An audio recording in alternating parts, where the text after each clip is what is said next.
Hai semua, setelah pembahasan mengenai laporan keuangan serta analisis rasio keuangan, pada sesi online kali ini kita akan membahas tentang perencanaan keuangan jangka panjang perusahaan. Pokok bahasan dalam sesi ini meliputi perencanaan keuangan jangka panjang, metode percentage of sales, dan menghitung kebutuhan dana eksternal.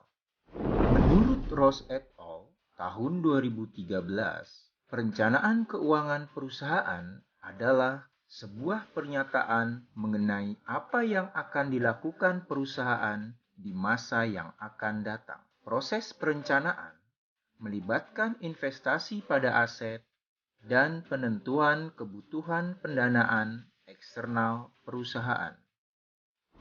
Dengan menyusun perencanaan, perusahaan dapat mengantisipasi ketidakpastian, mengamati interaksi antar bagian, mengantisipasi potensi masalah, menjadikan perencanaan sebagai arahan bagi perubahan dan pertumbuhan perusahaan, serta mengeksplor peluang.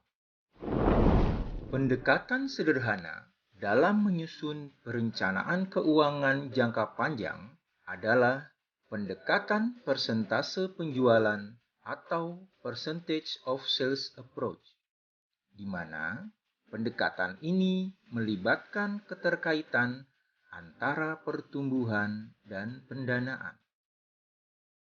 Selain itu, diperlukan plug variabel yang merupakan sumber pendanaan eksternal untuk mengatasi surplus atau defisit pendanaan, yang dalam perhitungannya akan menyeimbangkan sisi aset serta kewajiban dan ekuitas pada proforma neraca.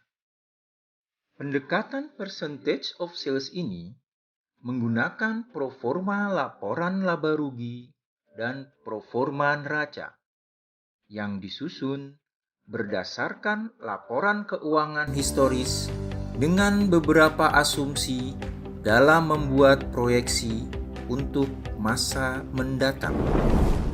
Berikut langkah-langkah secara singkat dalam menyusun perencanaan menggunakan percentage of sales approach.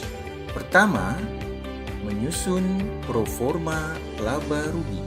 Dalam menyusun proforma laba rugi, perlu dibuat proyeksi penjualan yang dihitung dari penjualan di tahun ini dikalikan dengan asumsi tingkat pertumbuhan penjualan.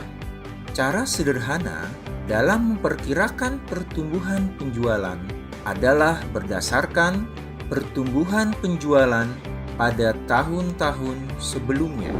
Proyeksi penjualan menjadi item pertama dalam proforma laba rugi, lalu diikuti dengan penghitungan proyeksi biaya-biaya, antara lain beban pokok penjualan, beban operasional, beban bunga, serta pajak. Kemudian dapat dihitung proyeksi laba bersih. Terdapat proporsi laba bersih yang dibagikan kepada pemegang saham sebagai dividen, dan ada pula proporsi yang menjadi laba ditahan untuk menambah modal perusahaan. Seberapa besar proporsi dividen dan laba ditahan bergantung pada kebijakan dividen perusahaan.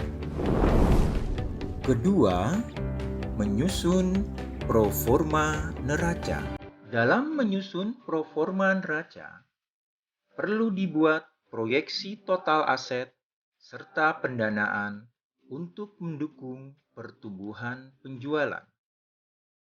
Pada proforma laba rugi dan proforma neraca yang sangat sederhana, dapat diasumsikan bahwa seluruh item dalam laporan laba rugi dan neraca bervariasi seiring dengan tingkat pertumbuhan penjualan.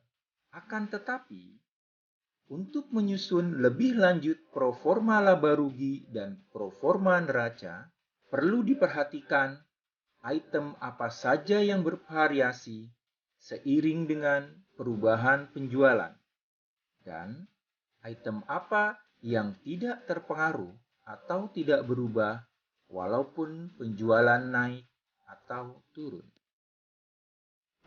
Terakhir, hitunglah kebutuhan pendanaan. Pada tahap ini, dihitung berapa kebutuhan pendanaan yang diperlukan untuk mendukung kenaikan aset akibat kenaikan penjualan, yang dihitung dari selisih antara proforma total aset dan proforma total kewajiban ditambah ekuitas. Pada tingkat pertumbuhan penjualan yang relatif rendah, perusahaan hanya membutuhkan tambahan aset yang tidak terlalu banyak, sehingga dana internal perusahaan masih dapat mencukupi kebutuhan aset tersebut. Tingkat pertumbuhan yang dapat dipenuhi oleh dana internal perusahaan disebut internal growth rate.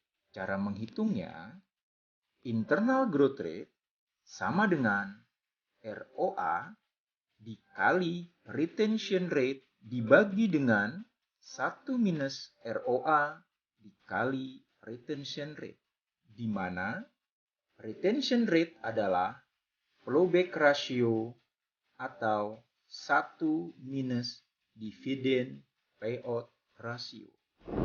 Sementara pada tingkat pertumbuhan yang lebih tinggi, perusahaan membutuhkan aset yang lebih banyak serta pendanaan eksternal guna membiayai kebutuhan aset tersebut. Tingkat pertumbuhan di mana perusahaan membutuhkan dana eksternal, namun pada rasio utang dan ekuitas tetap, disebut sustainable growth rate. Cara menghitungnya, sustainable growth rate sama dengan ROE dikali retention rate dibagi dengan 1 minus ROE dikali retention rate.